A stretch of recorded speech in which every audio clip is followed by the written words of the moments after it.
ఖమ్మం జిల్లా కల్లూరు మున్సిపాలిటీ పరిధిలో మెయిన్ సెంటర్లో సత్తుపల్లి నుండి ఖమ్మం వెళ్తున్న శివదుర్గ అంబులెన్స్ అదుపు తప్పి బోల్తా పడింది.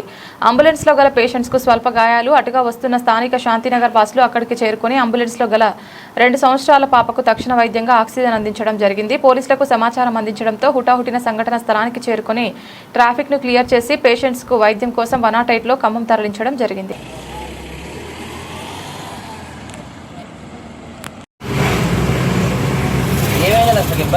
చెప్పరా సత్తుపల్లి కిడ్స్ కేర్ అక్కడ జాయిన్ అయ్యారు. అక్కడ జాయిన్ అయ్యాక సార్ ఏమో ఊరు వెళ్తున్నారు అన్నారు.